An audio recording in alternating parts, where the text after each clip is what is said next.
Good evening, ladies and gentlemen. Welcome to this new chapter of these conversations with eminent Hispanists. And it's my pleasure to welcome today one of the most prominent, Professor Geoffrey Parker, who's Professor of History at Ohio State University. And he has published some of the most important contributions to the early modern history of Spain over the last decades. He has written many distinguished works on military history and the early modern history, but above all he stands out for his books on King Philip II of Spain, to which he has devoted his entire professional life. He's the most important living biographer of Philip II, and it will be a major challenge for future historians to publish works that reveal something new that has not already been included in his biography. And this will be one of our major topics in this conversation that we will conduct now. But as we usually do in these conversations, I would like to ask you about the origins of your interest in Spain. John Eliot has explained here, when we started these conversations, how he decided to specialize in modern Spanish history after discovering the equestrian portrait of the Count Duke of Olivares in the Prado Museum. And this is a critical moment in his early career as a historian, where he decides to be a historian, to specialize in Spain. Tell us, in your case, when was the critical moment when a young historian like you at that time, with no particular link with Spain, decided to focus his research on this country? It's, first of all, thank you very much for inviting me. It's a great pleasure to be here. And it's a great pleasure to acknowledge that my inspiration was Sir John Eliot. I was an undergraduate at Cambridge. You want me to speak more intimately into the microphone? Okay. I think I can manage that. Eliot was then Dr. Eliot, J.H. Eliot, rather austere initials. And he was in charge of an outline course on Europe 1494 to 1715. We were very precise with dates, and he had to do the whole course, all of Europe, which meant essentially Western Europe. And he then got to Spain, and particularly to the reign of Philip II, and in particular to Philip II and the Dutch Revolt. Now, this is an auditorium of about 200 students. We all have to do it. There was very little choice for the undergraduate degree in Cambridge in those days. And so he suddenly becomes very enthusiastic about the logistical problems of Spain fighting for almost 80 years in the Netherlands, unsuccessfully, and yet keeps on trying. How, Eliot said, how? And he had a map, cutting-edge audiovisual technology in the 1960s, believe me, and he had a map, and he pointed and he said, how was it that Spain continued to get all those troops and all that treasure from Spain through Italy, through what was then his positions of Franche-Comté, his allies' possessions of Savoy and Lorraine, all the way to the Netherlands? How was that done? And I thought, that's a very interesting question. So I tracked him back to his room in Trinity College after the lecture, and I said, Dr. Eliot, that was a very interesting lecture. Thank you very much. Do you have any reading to suggest on that? Oh, yes, he said, yes. There's a rather good book, in fact, called Philip II and Franche-Comté by Lucien Febvre. Why don't you read that? That's got a lot on this subject of how Spain sent her troops and treasure to the Netherlands. Proud and happy, I go to the university library. Cambridge University Library is wonderful. 10 million books on the open shelves. I tracked down Lucien Febvre, and my first shock is it's not Philip II and Franche-Comté, it's Philippe de et Franche-Comté. Second shock is it's 800 pages. But being a proud and happy and obedient, I make my way through, and I find that the last chapter is indeed about the birth of the Spanish Road. For Febvre, writing in 1911, it's one of the few books from the early 20th century that is still a terrific read. And the last chapter, he shows how the arrival of the Duke of Alba in 1567 at the head of 10,000 Spaniards transforms the political situation in Franche-Comté. And he was able to show that there was a mass of local archives on the passage of the 10,000 Spaniards whom Alba led to the Netherlands to suppress the Dutch revolt. And I thought, all right, that's interesting, and perhaps Savoy and Lorraine are the same. And wouldn't that be an interesting topic on which to research? So I went back to Eliot. He obviously thought he would never see me again. He smiled. I remember as he told me Philip II and Franche-Comté, there was a little smile which I later realized was a sign of imminent danger. And so I went back and I said, yes, well, thank you, Dr. Eliot. I did find the chapter. Could one do a PhD on it? And he said, yeah. And I said, well, if I do well in my exams, would you direct such a thesis? He said, all right. And so that was it. I was hooked. It's not as romantic as the portrait by Velasquez, but it's my story. Very well. This links to the next question I wanted to ask you. The subject of Philip II has attracted a considerable number of historians of the English and the Spanish-speaking world. Can you mention those who influenced you most? Well, obviously Eliot. He published in 1963 two books. One, The Revolt of the Catalans, and the other, Imperial Spain. And Imperial Spain had some very penetrating comments on Philip II. But it was really Eliot's direction. I discovered Fernand Braudel, and a book that then was 1,100 pages in French called The Mediterranean and the Mediterranean World in the Age of Philip II. And that probably had more influence on me as a historian than any other book I'd written. In the 1960s, a book that privileged structure over agency in that way, which started with the mountains and the seas, which started with, as Braudel said, the things that hardly change over time, and then with the things that change only very, very slowly. He made a large emphasis on the problem of distance, and particularly the distance that impeded so many actions of Philip II. And I began to think, here is a man who is going to lead me in new directions and teach me things that teach me to ask questions that I never asked before. It's Philip II, it's the Mediterranean and Philip II. It's not Philip II and the Mediterranean. Braudel himself tells the story that originally he wanted to do a book on Philip II and the Mediterranean, but his doctoral advisor, the same Lucien Febvre, said, no, it's not Philip II and the Mediterranean, my boy. It's the Mediterranean and Philip II. You're not dealing with two equals. And so that's the emphasis of the book. But Braudel influenced me in a second way. There's a historian, an American historian called Roger Merriman, who did a 4-part history of the rise and fall of the Spanish Empire. And volume 4, maybe volume 3, one of the volumes was Philip II. And Braudel reviewed it.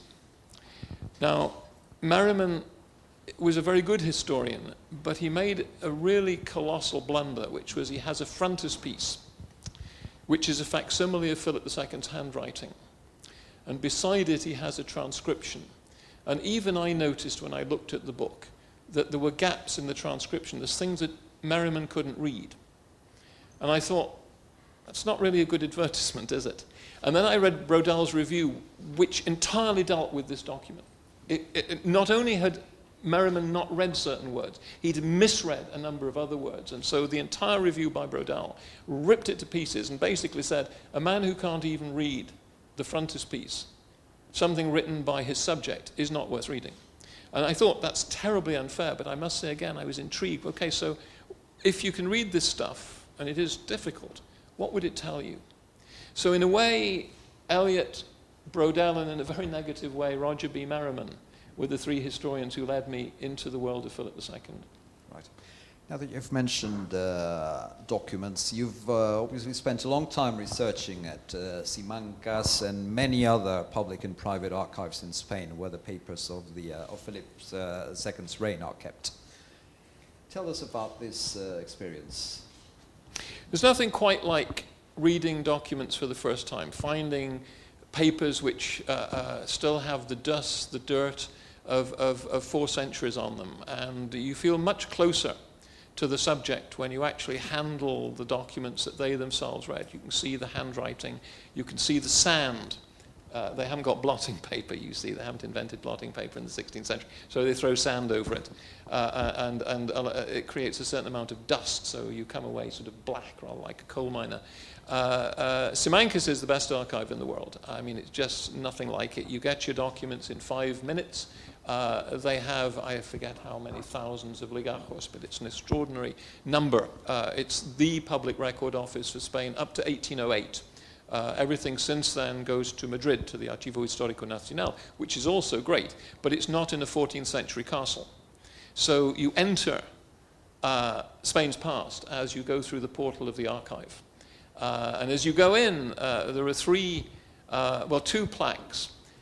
One is to Alice B. Gould, who is an American researcher. She wrote, I think, on the Reyes Católicos, but she died in the archive.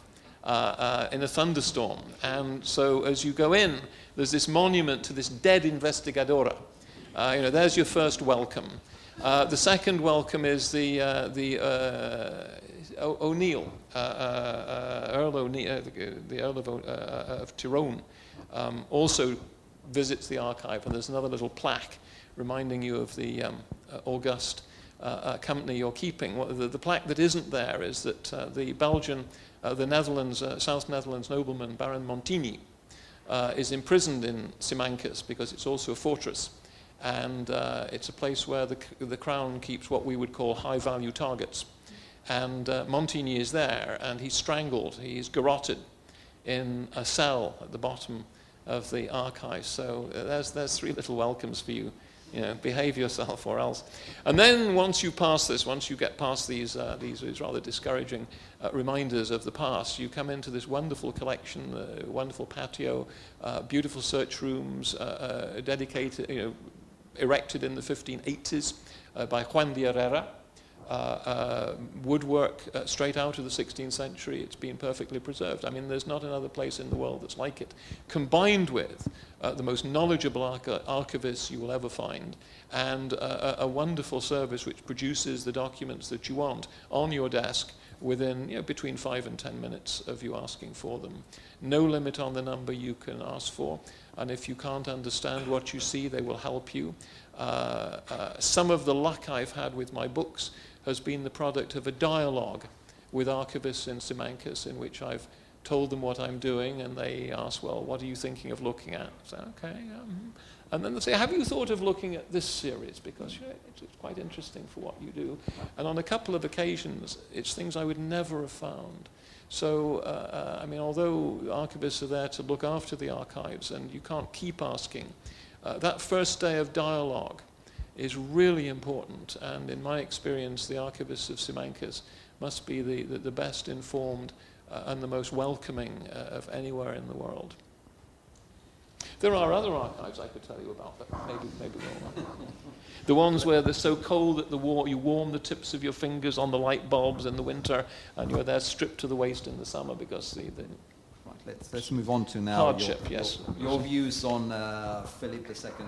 Now, obviously, throughout your career, the more you research, the more you know about Philip II, and very often your views on the great figure change. In fact, your last book, which has been published under the title of The Imprudent King, and in Spanish it's La Biografía Definitiva, de Felipe II. It draws on 3,000 documents found in the vaults of the Hispanic Society, apart from the past decades of research. So how far does this book alter your own interpretation of Philip and his time that you revealed in the previous time, this biography, which was published a few years before? Well, with great respect, you've slightly misrepresented the lineage. I wrote this book first in 1978. Very, very short. It was just an essay on Philip II. It appears in Spanish with Alianza in 1984. I updated a little bit. I think you're looking at the 4th or 5th edition here. And then in 2007, an editor, a Spanish editor, Ana Bustello of Planeta, says, well, Geoffrey, we've had the 4th centenary of Philip II's death. There's been all these new books published. expositions, exhibitions, catalogues, monographs, sources, wouldn't you like to revise your Philip II? Say something a little bit longer, maybe twice as long. I said, great idea, wonderful. And then I suddenly realized, there's at least 25,000 pages of new material were published in 1998 alone. As the years went by, more material came out. Then the flow tapered off a little bit, but I thought, this really is interesting. So I thought maybe if I put it all together, it would be a little longer than twice as long. And then I could perhaps call it something different, not just Philip II, but Philip II, the ultimate biography, the definitive biography. Terrible mistake. Never call anything definitive. Because I did bring it out. Of course, it's 4 times as long. But Anna was very kind. She never told me to cut a word. So that's really all I knew in 2010. And no sooner do I publish it than a colleague of mine at the Hispanic Society of America says, oh, we've just come across this stash of Philip II manuscripts, probably 3,000 of them. Would you like to come and look? And I said, well, aren't they already known? He says, no, they came into the archive in 1905, but we've never had time to sort them. 3,000, we don't have time for that. But you come in, you're young, come in, and well, you used to be young, and take a look. And so I spent 2 months in 2012 sorting through documents which nobody had seen since Philip II filed them in the 16th century, and that's one of the greatest excitements of my life. The only difficulty, the only problem was I had to go through about 100 documents a day because there were 3,000, life is short. I had 2 months and I slowed down a little bit. I went back and looked, but every box, every morning was a new day. I never knew what I was going to find when I went into the archive. And of the 3,000, let's say 1,000 were not very interesting. There were estate papers. The papers of some of Philip II's ministers about their estates, their finances. And some of them were not entirely complete. Some of them, they were fragmentary. The second, third, another 1,000 were interesting, but they didn't tell us much that we didn't already know, or they dealt with an area in which I was not particularly interested. For example, there's a lot on the Crown of Aragon in the 1580s and the 1590s. But the other third was totally new. It had stuff which no one had ever seen. My favorite document is a letter sent by the Duke of Medina Sidonia in February 1588. So he's just accepted command of the Spanish Armada. And he writes 2 letters, one to the king and one to the king's private secretary, Mateo Vázquez. And in both of them he says, look, I didn't want this job. You made me do it. I'm going to accept.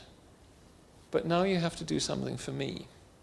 I'm very poor. This is the richest man in Spain. I'm very poor. I have 4 children who are very young. They're hungry. I'm going to go away and leave them. So you need, sire, to do something for me. And let me give you a suggestion. 2 encomiendas, perhaps the encomienda mayor of Leon, that would do very nicely for the older boy, and the younger boy, a nice encomienda as well. So I would like these before I sail. And on the back of it, you have Philip II's answer.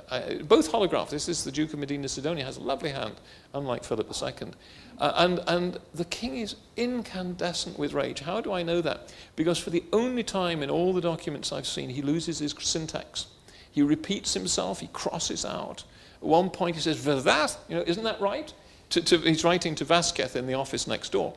And that made my day, I have to say, seeing the Duke of Medina Sidonia blackmailing the king before he will take command of the Armada. And the king's reply is, all right, I will give him the 2 encomiendas, but he's got to come back.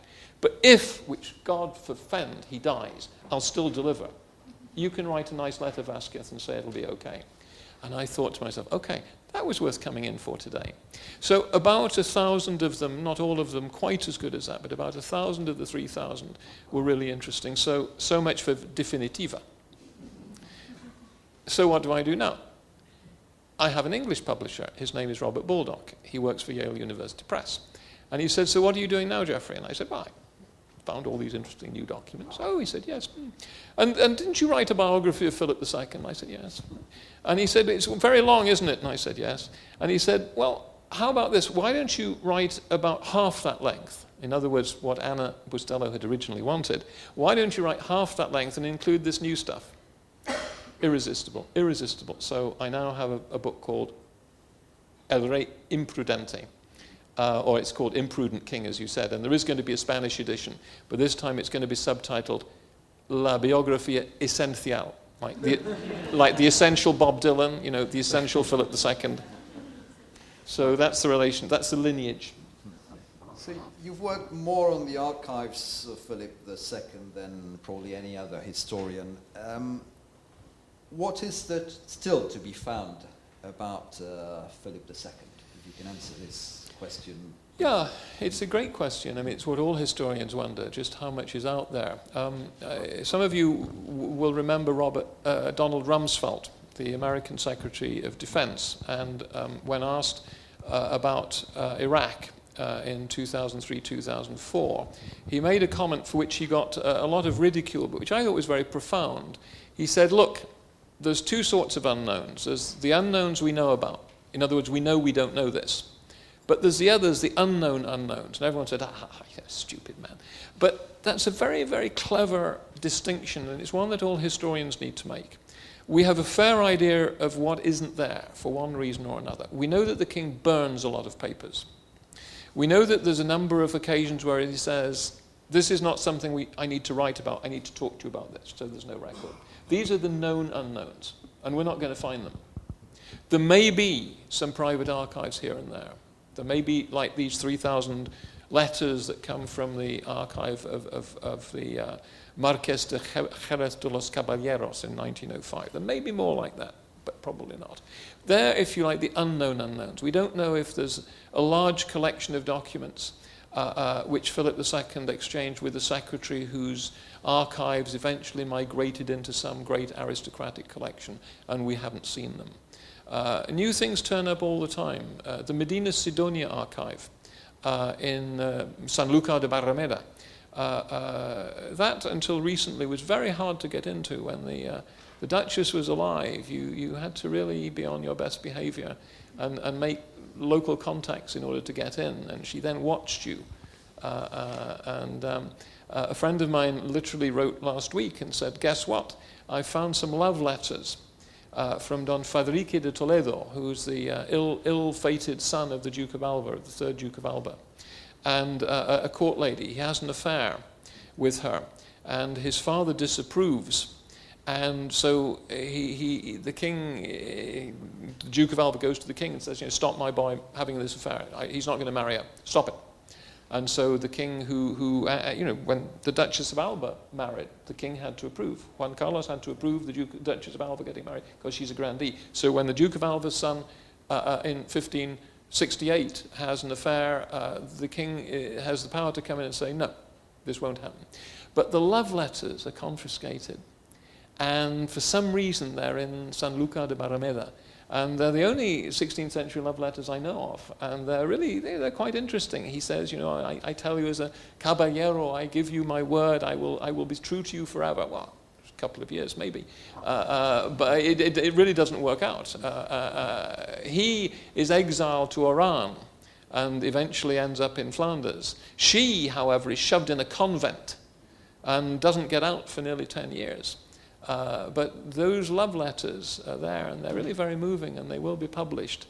Who knew they were there? So they're unknown unknowns. So there's still hope. Don't give up. There's always that little collection which which no one else has found. And believe me, you get when you find something like that, the hairs on your head stand up on end. You feel a sort of creepy feeling at the back of your head as you realize either you found someone that nobody else has seen since it was written, or you've seen a significance in something that people knew before that nobody else got. And both of them are deeply satisfying. It's one of the reasons why it's fun to be a historian. Let us now move on to one of the major topics of Anglo-Spanish history, which is the Spanish Armada. In 1988, you published a book, which we have here, on the Spanish Armada with some unexpected conclusions that aimed at dispelling long-established myths. The failed attempt to invade England was not such a turning point in history that dramatically marked the rise of the British Empire at the cost of the Spanish. But on the other hand, it was a terrible disaster for Philip II. Did he ever recover from it? Yes. There is one dark night of the soul. You must remember, I just, if I may, I'd like to say a word about the book, because it was my first experience of co-writing, co-authoring a book. Colin Martin, it happens, was one of my doctoral advisees, but he's also older than I am. He had had a career as a soldier. He'd been in the British Army. He had established himself as an underwater archaeologist, and he specialized in Armada wrecks. He had, in fact, excavated 5 of the ships that sailed with the Spanish Armada. So a publisher, in fact, the very same Robert Baldock, who I mentioned, who then worked for Weidenfeld and Nicholson, said, would you like to write a book on the Spanish Armada? He asked me, I think it was 1983. And I said, yeah, but I have 2 conditions. Number one, the only sensible time to publish is 1988 for the 400th anniversary. And second, I have to write it with Colin Martin, who was then a PhD student, and Robert quite reasonably said, why? And I said, look, I do the documents. He will take you on board the ships. He has excavated them. He knows where they are. He's found the artifacts. And in the end, what we did was he would give me a list of the things which were found on the Armada. And I would go back to the archives, because each of the boats had something else I found out from an archivist. An archivist said to me, well, you do realize that every ship that sailed on the Armada had a dossier. It has its little biography. You have all these quite big records. And so I went back to the archives and looked at each of Colin's ships, and found a description of what he had found. It also meant we could identify the ships, because in the pre-industrial age, every artifact is handmade. And when you get something very large, like a 40-pound cannon, the weight is around 3,000 pounds. But it's not exact. So one cannon will say 2958, another will say 2957, another will say 2784. If you can see which cannon was on the ship, and you find that gun on the ocean floor, you know what ship you've got. So it was a wonderful cooperation. It was so much fun. We decided that we'd do the story in 12 chapters, and he'd write 6 and I'd write 6. So we did that. We exchanged them. We were savagely critical. He had his revenge for all those terrible things I'd made him do as a PhD student, and I just repeated the things I'd done to him as a PhD student. It was great. But we reckoned that we were 2 chapters short. We needed a little more space to tell the story. So in the end, we did 14 chapters, and we each wrote 7. And I would defy any of you to say where the pen of one or the typewriter of one went down and the other one picked up. In the end, it really was a joint effort, and that was a lot of fun, because research is very lonely. Historical research is a very solitary exercise, and writing with someone was a lot of fun. But to return to your question, Director Julio, Philip II does not realize the scale of the misfortune, the dicho, until quite late on. The Armada, the decisive day is the 8th of August, 1588, when the English, having sent in fireships off Calais, realize that the Spanish order has been broken, and they can now sail in with impunity and use their superior seamanship, their better designed vessels, and their much more powerful guns, and above all their ability to fire multiple times in a day, whereas the Spaniards can only fire once. They exploit all of these advantages to inflict really serious damage on the Armada, forcing it to go to Spain, back around Scotland and Ireland. So for nearly 2 months, the Armada is out of contact. It's hard to imagine in the digital age that you could possibly be 2 months without finding out where people are. Although Putin has gone missing for, is it now 12 days? I mean, that's nearly a record. Well, this is 2 months. And the reports come back gradually, Armada not sighted, rumors of terrible disasters, rumors that it didn't succeed. And the king is sitting there in the Escorial, wondering what happens next. And then there comes a point where he realizes that no news really is bad news, that the reason he's not getting news in November is because there is nothing more. There are no more ships coming home. The only ones that survived are home. And on the 10th of November, he writes to Matteo Basque sitting in the next room, and he says, this is it. This is the end of the world. Or if it's not the end of the world, let it be just the end of, this is the end of Christendom. Let it not be the end of the world, or sorry, I've got it totally wrong. He makes a very strange comment, especially for a Counter-Reformation monarch. He says, if this is the end of the world as we know it, let it be the whole world and not just Christendom. Let everybody go down, not just us. And then he says, this is so bad that we're going to wish we'd never been born.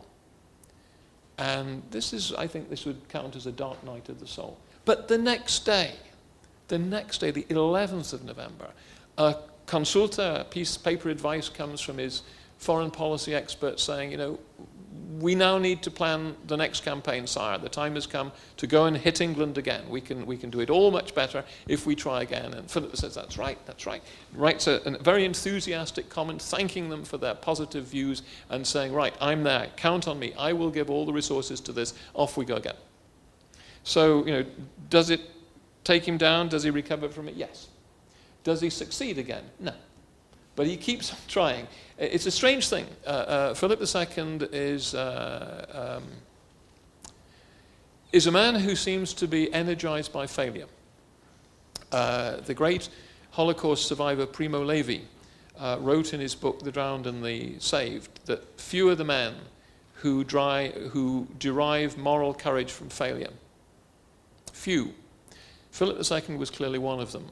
He seems to see setbacks as God hazing him, as God testing him. That it's just making sure that will he keep to the script? Will he continue to do what God has set out for him? And he writes this out, that I know this setback is serious, but God our Saviour really wants me to continue this. I do know this. I have absolute confidence that I have interpreted God's will correctly. And so he goes on sending armadas against England, and of course they all fail. But right through to the end, he does not really see that the policy is mistaken. He changes the tactics, but not the strategy. So in that sense, I think you could say he does recover. But this may not have been the best thing for Spain. It might have been better had he thought, this is the worst thing that's happened to me, and I hope we don't live to see another desdicha like this.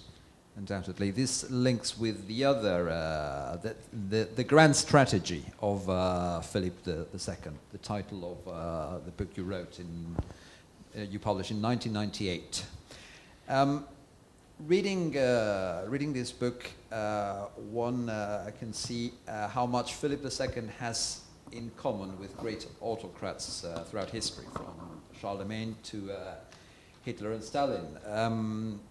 He seemed to believe that history and God were on his side, and he ends up being the victim of his own excessive ambition, or what has been described by the historian Paul Kennedy as imperial overstretch. Do you think his dreams of universal monarchy were achievable, or it was rather one more example of megalomania in history? It's very difficult to make judgments, especially open-shut judgments, on something in the past. I mean, we're engaged in what's called counterfactual history. We know it failed. Could it have been otherwise? And I think historians have tried to see two different sets of explanations. One, is it a problematic inheritance? The second, is it a problematic monarch? That's to say, was this an inheritance which already is very large? When his father dies, when Charles V abdicates in 1556, although the empire, the German territories, go off to Uncle Ferdinand, Charles's brother, Philip II is still King of England. He's for another 2 years, and had Mary Tudor lived, remember, Mary Tudor dies very young. If she'd lived as long as her father, let alone as long as her sister, who dies at age 71, England would be Catholic, because Philip would remain King of England.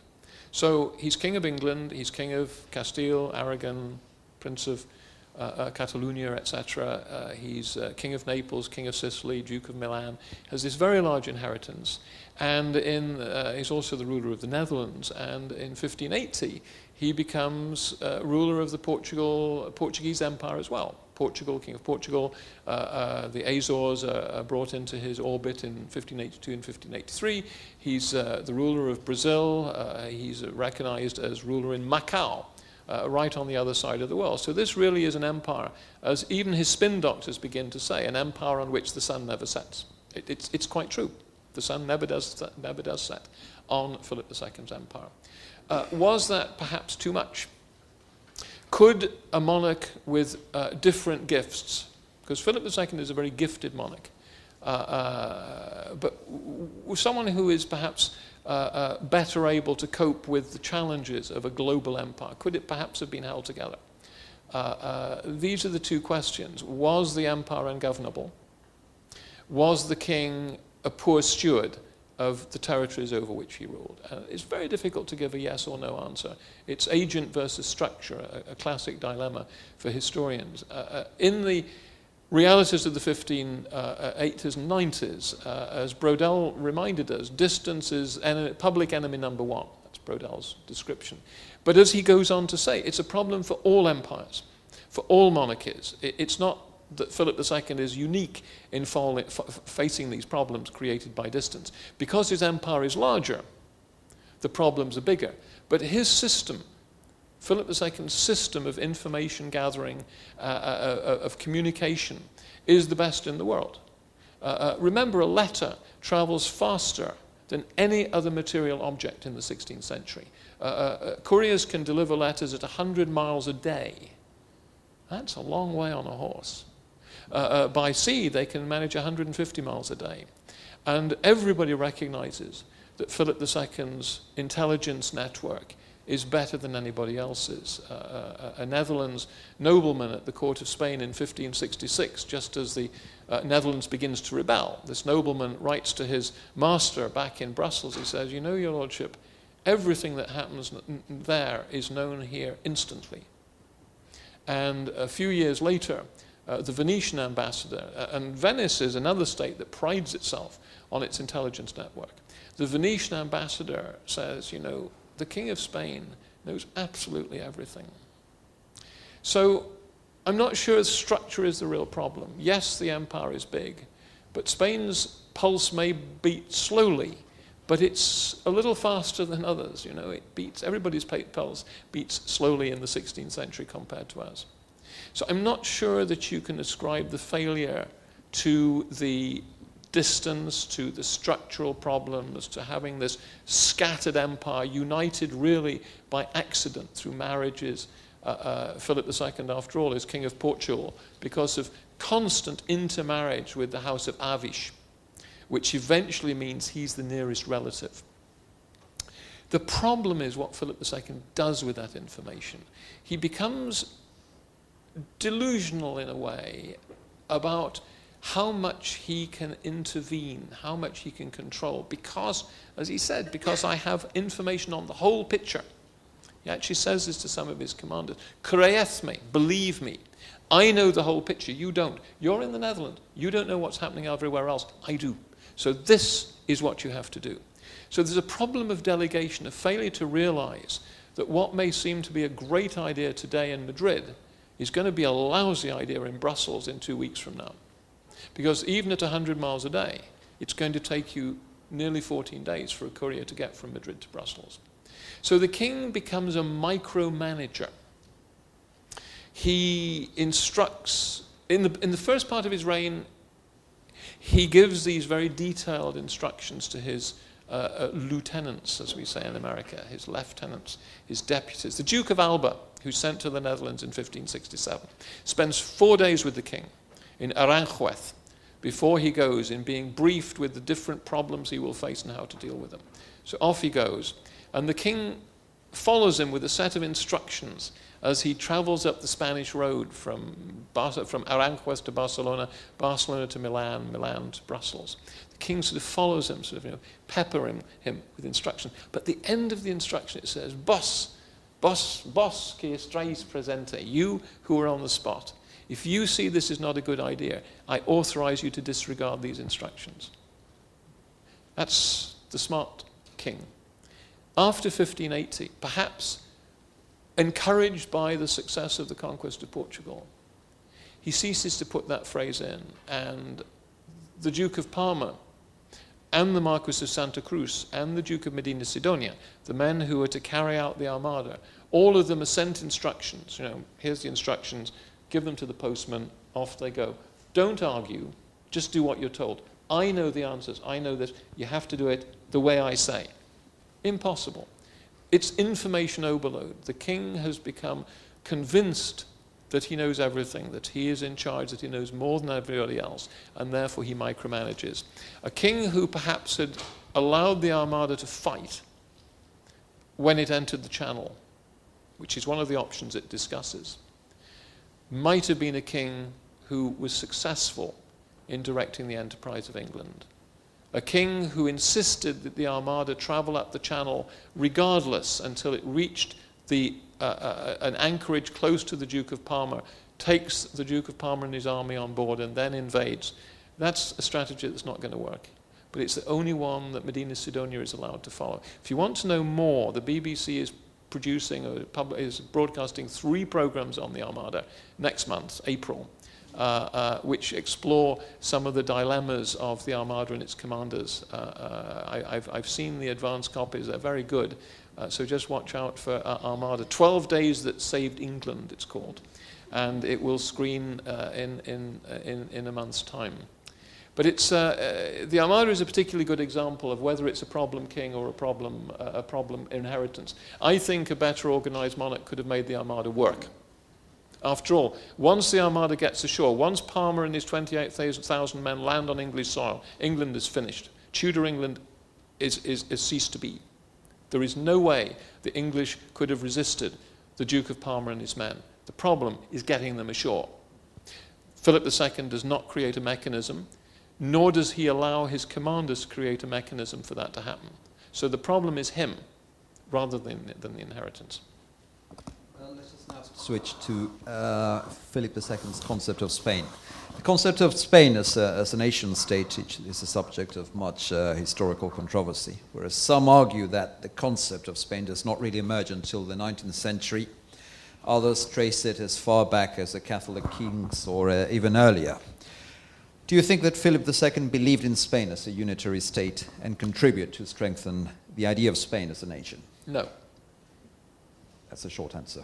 Well, I'll tell you why. I can be. There are some questions where it's difficult to be categorical. This one is easy because we have a number of his letters, and even more, we have drafts of letters that have been corrected, and the ones that illustrate this particular topic is very. Philip II deals with a lot of paperwork. Maybe 2,000 letters a day cross his desk. He signs all of them. And on one day, he receives a passport to sign. It's a passport for a Venetian envoy. He's in Lisbon. The Venetian envoy needs to get back to Venice. And it's a passport which allows him to go from Lisbon to Barcelona without let or hindrance, the sort of thing that ambassadors would expect. And Philip II strikes it through and says, no, can't do that. It has to say, from Lisbon to the Raya de Castilla, to the border with Castile, and there has to be a separate one from Castile to Aragon, and a third one from Aragon to the coast. Vuélvase a hacer, do it again. It's very schoolmasterly, do it again. But it shows an intense consciousness that Spain is not a unitary state, that it has all these privileges, it has all these separate entities, and that a successful ruler will respect those trappings of independence. The king always has a careful eye to the privileges. He's very, very cautious. It just happens this is a very good example where it's actually illustrated in Grand Strategy, where all these documents that he has to sign, he realizes that this one just isn't correct. It's incorrect. It has to be redone because it does not, Spain is not a unitary state. I mean, it's just a particular example. And I could give you others, but I think that will have to do. There were 3 natural capitals of the Hispanic monarchy. Lisbon, Seville, and Barcelona. But Philip II chose a small village called Madrid. Was this the right decision for the country's future development? Madrid is not a village in the 1550s. It's been the capital before. Charles V is peripatetic. He spent a lot of time in Granada, builds or orders the palace, that wonderful Renaissance palace to be built, and then he never goes back again. He never sees it. But it's its capital for several months. But he spends most of his time in Toledo, Valladolid, and Madrid. He spends it in the three. So Madrid has some experience of serving as a capital, and Philip II, as his regent, has been there as well. His first capital is, of course, Valladolid. That's where he goes back to from Flanders. When he comes back from the Netherlands, it's Valladolid. He goes there. He has a couple of large bonfires of heretics, and he leaves after the second of them, literally the day after he rides out. And there's been some speculation that he regards Valladolid as somehow tainted by Protestants, and so he doesn't want to stay there. But if you read the correspondence of his regent, his sister Juana, the Princess of Portugal, she observes that, sire, we can't go on in Valladolid. It's a small town. It's just overloaded. The drains are clogged. The terrible situation with sanitation. We need to go somewhere else. And you could think of Toledo. And so that's where they go next. The court goes to Toledo. It doesn't go to Madrid. It goes to Toledo. While it's in Toledo, the young queen, Elizabeth de Valois, arrives, and she doesn't like it. She doesn't like Toledo. It's a long way up to the castle. The courtiers don't like it because it's a long way for them to climb. Not many of them live in the palace, so they have to slog up from the river. And so there's some pressure on the king to find somewhere else. And he does little travels. He goes to Guadalajara, and he clearly is quite tempted by Guadalajara. He goes to Burgos, and he doesn't like Burgos, too cold. And so he eventually says, right, we're going to Madrid. Now the question is, will this be the permanent residence? Will he stay in Madrid? It's not clear until he chooses the Escorial. He moves to Madrid in 1561. In 1562, he's looking around for a place to celebrate two things. Well, to commemorate two things. First of all, the victory of St. Quentin, one on St. Lawrence's Day, Dia de San Lorenzo, 10th of August, 1557. And in return for this, the king vows that he will found a major monastery in honor of the battle, the victory which God has given him on St. Lawrence's Day. And so he's looking around where to situate this. And the second thing he wants is a mausoleum. He wants to put his ancestors, his relatives, in the same place. And he decides he will combine this at a Geronimite monastery. The Geronimite order is not very well known now, but it's very celebrated in the 16th century. The Spanish monarchs have a special association with the Geronimite order. Charles V goes to Yuste, which is a Geronimite house. At one point, the king thinks of perhaps choosing an existing Geronimite house, as Charles V had done, building these little complex at, say, Paraces, perhaps even Yuste, and then he says, no, I'll start from scratch. So he rides around, and eventually he has a little shortlist, and in the end the shortlist comes down to the Escorial, which is close to Madrid, but not too close. It's what, 50 kilometers, 30 miles? Yeah. It's close enough that you can be there and back in a day, not so close that people are going to find you. So he decides that's what it's going to be, and he says it's going to be called San Lorenzo de la Victoria. And he then writes to the general of the Geronimite order and says, what do you think? This is the place I've chosen. This is the name. Do you like it? And the general says, well, we're a bit unhappy with the Victoria bit. Why don't we just call it San Lorenzo El Real? Oh, that's a great idea. Yes, let's do that. Once he's put that there, Madrid is going to be his capital because he needs to be close to this construction. He's, as I say, a micromanager. He's like a clerk of works. He's there every week looking up. He wants copies of the plans. He goes with the plans in his hands. That's wrong. And he keeps changing it. He wants, did I say one story? No, two stories. Right, tear that down, build it up again. and huge cost overruns. In the end, probably 10 million ducats, which is more than his revenues for, twice as much as his revenues for 1 year. So this is a major investment, okay, spread over 30 years. But he really is there all the time as micromanaging the construction. And once he's chosen that as where his father, his children, his wives as they die on him are going to be buried, that's where he's going to stay. So Madrid, I think, becomes the capital because it's the place where he is when he chooses the mausoleum and the monastery, which will be in honor and celebration of the victory of St. Quentin. So the two go together. He has to be at Madrid to make that choice. If he'd been at Toledo, he would have no doubt chosen somewhere closer. But I think it's a coincidence. And I think it's a coincidence which is the connection between those two. But your question was this a good choice?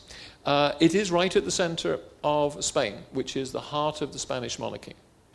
So in that sense, he's at the center of the resources. He can micromanage, he can direct, he can control. Some suggested in 1583 that he should not come back from Lisbon. He goes to Lisbon at the end of 1580, after Portugal is conquered, annexed. He goes and stays 3 years in Lisbon.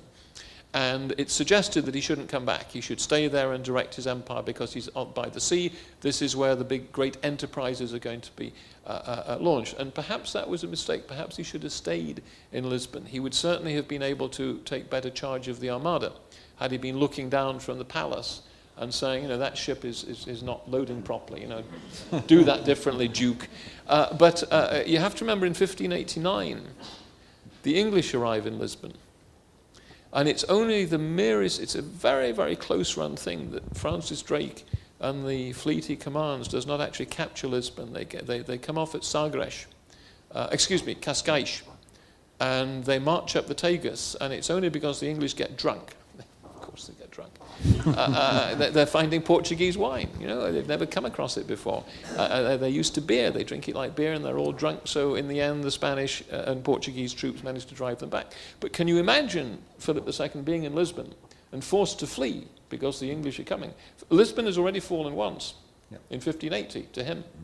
So, maybe he's conscious that this is not the best choice. But I think, again, it's the lure of the Escorial takes him back. He needs to be back with his ancestors. This becomes the family center. This is where he spends more and more time. He spends less and less time in Madrid, more and more time in the Escorial.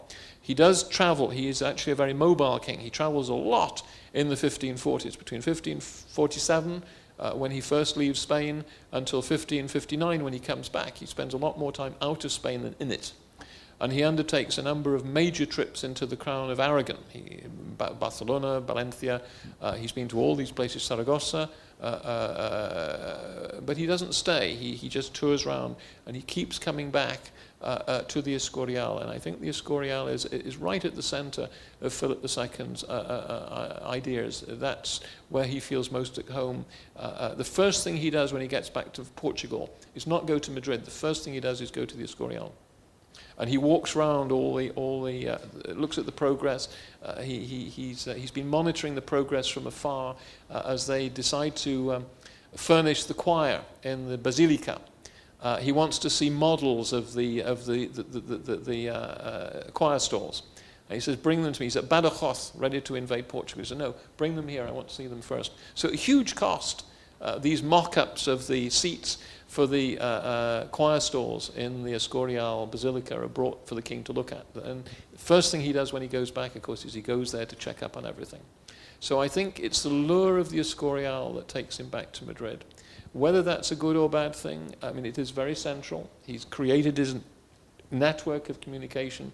Lisbon, as I say, any port city is a risk. You could have people capturing it. Of all his works as king and statesman, would you consider L'Escorial as the most everlasting? In terms of what we can see, yes. Yes, it is the most visible monument of Philip II, and it's entirely his. It's his conception. We have various plans drawn by his architects. Juan Bautista Toledo, who's worked with Michelangelo. Philip II takes his plan and scribbles all over it and says, no, I think we'll have that differently. The most obvious is he makes 2 floors instead of 1. The one thing that Juan Bautista does establish is that distinctive gridiron pattern, which many have suggested is because St. Lawrence himself, is martyred on a gridiron. And it's thought that that's why Juan Bautista gets the idea from, and the king obviously thinks that's pretty good, and he keeps it that way. But it's the most visible monument. Let's briefly try and analyze his legacy before I open the floor to a couple of questions. In spite of all its failures, the Spain of Philip II has been regarded by Spaniards throughout history as the most brilliant period in the history. And Philip II has inspired great admiration. How do you explain this? Well, first of all, it's not all failure. We've tended to focus a little on that, and perhaps with not entirely fairly. For every zip there's a zap. So he doesn't succeed against England, but he annexes Portugal and its entire empire. He wants to depose Elizabeth in 1571, and he fails, but he wins Lepanto. There are a number of he brings the French down. I mean, the French make a humiliating peace at Cateau-Cambrésis in 1559. He wins right at the beginning of his reign. He wins San Quentin. So I think part of the allure of Philip II is that he is actually a very successful king for the first half of his reign. Towards the end, he is a heroic failure, but he is heroic. And people like heroic failures. It's very, very fashionable at the moment. Nobody's a total success.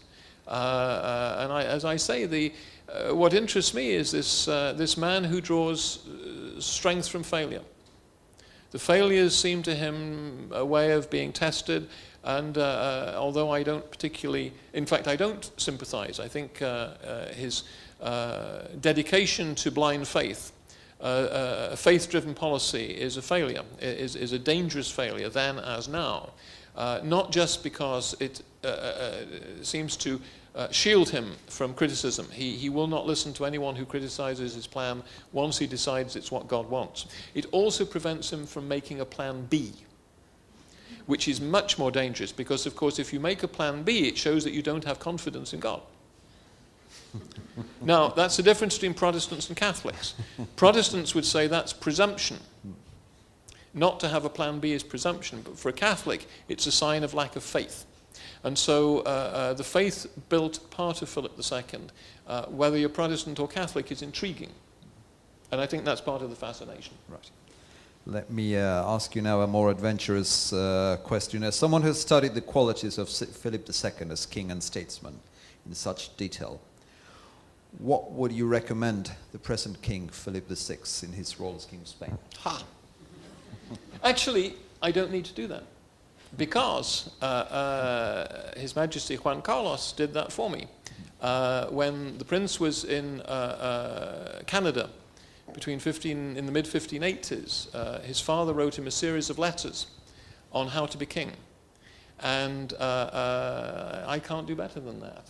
It's particularly interesting to me because when Philip II was 16, which is the exact age of the Prince, Charles V was about to leave Spain for a very, very complicated campaign, and he was afraid he was going to die in the attempt. And so he wrote a set of instructions, 50 folios of Charles V's holograph. Charles V didn't like writing.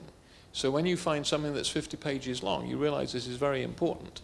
And it's full of advice. There's actually two instructions. One in which Charles V says, okay, be a good boy, say your prayers every day, give audiences, don't hide yourself away, don't spend too much time with jesters, obey the counsels, do this, do that. And that's all I have to say. Yoel Rey. Yoel Rey. And then 2 days later, he signs another one, says, right, so that's the document that you're going to show everybody. This one is just for you. Do not share it with anybody, not even your wife. If you feel you're going to die, burn it. Do not let anybody see it. And then he launches into this critique of all his ministers. Duke of Alva, great soldier, total pain in the arse. The guy cannot leave you alone. He always harasses me. What's he going to do with you? You're only 16. Keep him at arm's length. Cardinal Tavera, great guy, but always out for himself. Goes through all the ministers with whom Philip II will have to deal. It's the most remarkable document I think I've ever seen. And unique, certainly nothing like it in the 16th century. So this advice was given by Charles V to Philip II, and I think King Juan Carlos's advice to Philip VI is just as good, and I can't do any better than that. I think you probably have to be a king to give advice like that. This is now open the floor to a few questions. Before I will finish off with the 3 traditional questions that I always ask. Only three, okay. So any questions from the audience, please? Questions, comments, queries? Okay, in that case... Oh, there's one over there. Professor Dadson.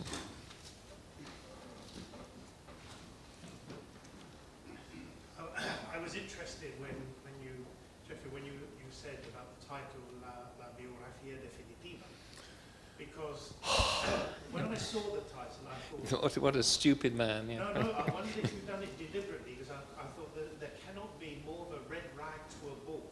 Yep. Certainly among Spanish historians, I would have thought, to say, well, this is it, Right. no one has to bother anymore. I mean, was it deliberate in that sense? Or?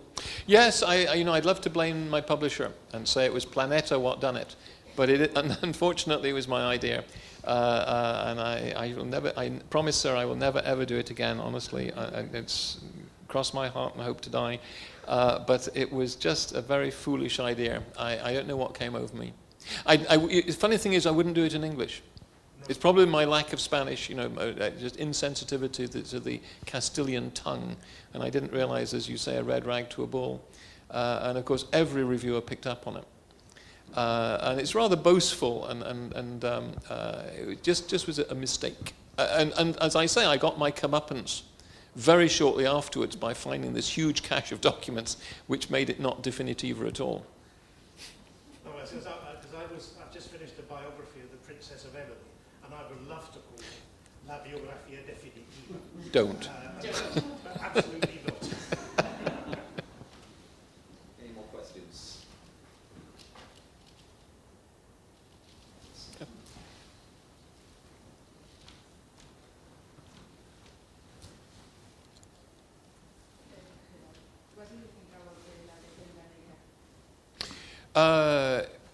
It's an interesting question because it predates Philip II. The question was, what do I think of the Leyenda Negra? Correct. Yeah. Right. It begins before Philip II. You find it in the 1520s when the troops of Charles V are in Italy and are left without money and carry out a number of spectacularly brutal assaults on towns. The first one is on Prato, which is north of Florence. The other, and the far more famous one, is the sack of Rome. Now, the sack of Rome, we read about it, the heroic Duke of Bourbon who falls from the wall, shot as he tries to get in. What we don't remember is the sack of Rome lasts 7 months. So it's as if the Spaniards got into London in August, and they're still here. Living off the country, devastating it, tearing down the houses. As soon as you flee from your house, the Spaniards move in and tear it to pieces, mainly for wood. It's a very cold winter. So it builds up this legend of cruelty, which will dog the Spaniards for a very long time, long before Las Casas and the others add the Indian dimension. It's taken over, of course, by the Protestants, but in the 1520s there are very few Protestants. It's not a sectarian issue initially. It's against the Spaniards as, in particular in Italy, as a particularly brutal group of people who will do terrible things to you if you let them into your houses. And of course that translates to the Protestant rhetoric in the Netherlands and of course in England. And anyone who comments and criticizes the deeds of the conquistadores in Spain, in the Americas, just again feeds into this. It will be taken over. There's very few Spanish editions of Las Casas. until the 18th century after the initial one. There's a lot of English, Dutch and French translations. It's just great stuff for them. So the Leyenda Negra, obviously it's a legend, it's not a myth. You will have an English and French black legend. Any colonial power is going to have a black legend. Any nation that fights abroad is going to have a black legend. Spain's is more potent, Spain's is more powerful, Spain's is more enduring, because the Spaniards rule a much larger empire than anybody else, and it lasts a lot longer. That's my view. It is a legend. There are facts that back it up. It is not a myth. But it's exaggerated. More questions? Okay, in that case... There's one over there. One. Could you give us some insight? Just a second to Mike. You're being recorded just like me. All right. The difference is they can see me in my face and they can't, the reaction to your question, but they can't see you. Yeah. I was just wondering if you could give us some insight on the relations between Philip II and the Pope and the role of the Catholic Church in general under his rule. Absolutely fascinating. Thank you for the question. It's one of the, you've heard of passive-aggressive. The letters of Philip II to the Pope are one of the best examples of passive-aggressive diplomacy that you will ever come across. The one I remember is during the Council of Trent. Philip II intends to go himself. Actually, he's been once. He's in Trent in 1551, just before the second session opens, but then he leaves. He's the only secular ruler who's actually attends even the pre-session of the council. But the third session, which is where the real business of the council gets done, the king says, well, I want to go. And then in the end, he says, well, it's a long way and I'm busy, so many other things to do. So he doesn't. But he bombards the Pope with these letters about what should be done. And they will end with something like, you need to reform, your Holiness needs to reform the monasteries. The monasteries gave us Martin Luther. This is not good. You need to make sure the monasteries are all reformed. We need to have fewer of them. We need to make sure the monks stay inside, don't let them out. Nuns even more. And having said this to your Holiness, if you don't act on it, it's on your conscience, not on mine. And there's letter after letter in which he says, this is what I think, and now it's up to you. I've said my bit, and if you don't do it, you're going to be very sorry. So he's really threatening. But the best example is when he wants a license to marry his niece. Now, nothing unusual about that. Habsburgs are always marrying each other. Don Carlos, poor Don Carlos, son of Philip II and Maria Manuela of Portugal. And I'm sure you and most of you have 16 great-grandparents. Don Carlos is 6. Because of so many intermarriages, the same people are sort of recycled, are like planets in an orrery. The same people go round and round, their grandparents and great-grandparents on the same over and over again. So, inbreeding is terrible. And Don Carlos, as we know, is a little unbalanced. He tries to murder Don Juan de Austria. He tries to shoot him. The next day, the king arrests him and imprisons him. This can't go on. The guy is unbalanced, but when you start shooting Charles V's son, this really can't do it. So he's locked up, and he imprisons him. He's imprisoned, and in prison he becomes more and more unbalanced naturally, as most people do in solitary confinement. And in the end, he dies in July 1568. Okay, so the king is okay. So if you go to the Escorial, there is Don Carlos. It's a very interesting monument on the left-hand side of the basilica, as you're looking up at the altar. The left-hand side, there's Philip II. There in his uniform, in his regalia from St. Quentin. He's wearing the armor he wore at the Battle of St. Quentin. He's an old man. He's bald.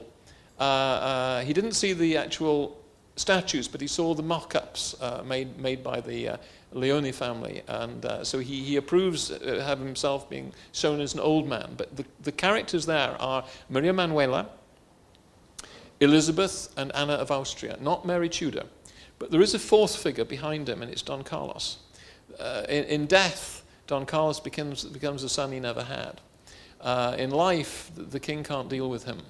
Very unfortunately for him, 3 months after Don Carlos dies, Elizabeth de Valois dies.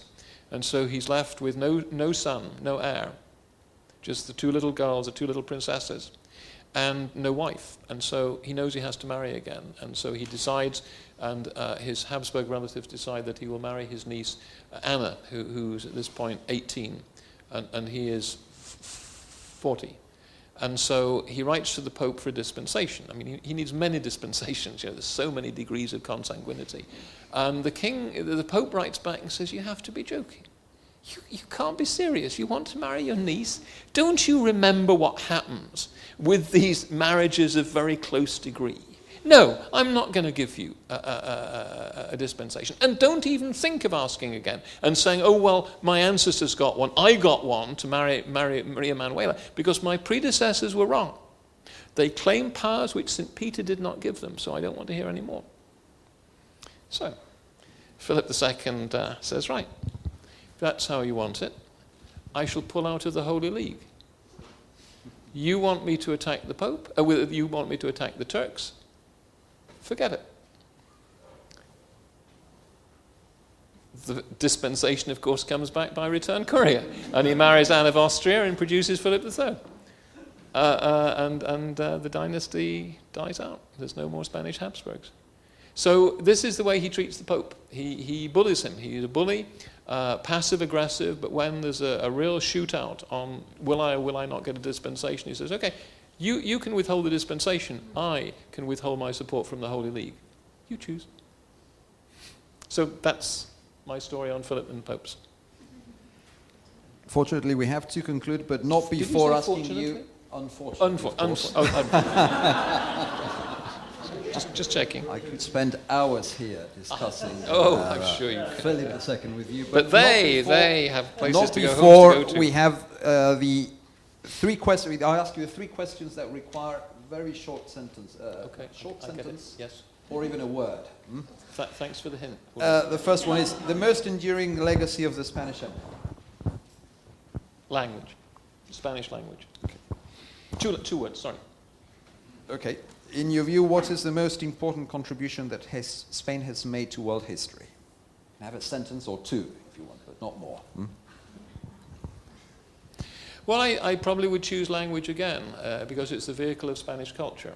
If you can't understand Spanish, you won't appreciate Cervantes, the great contribution to Spanish culture. Antonio Nebrija writes the first grammar of any European language. It's called El Arte de la Lengua. And he presents it to Queen Isabella, who is a pretty smart lady, but on this occasion she sort of looks at it and says, what's the use of this? I speak Spanish.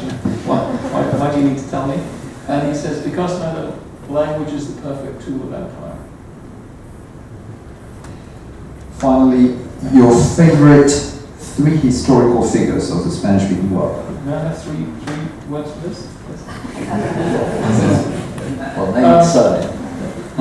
Well, actually, she does have a surname, but we all know is Queen Sophia. That would be my first choice. That's the name that first comes into my mind. But I suppose everyone does that.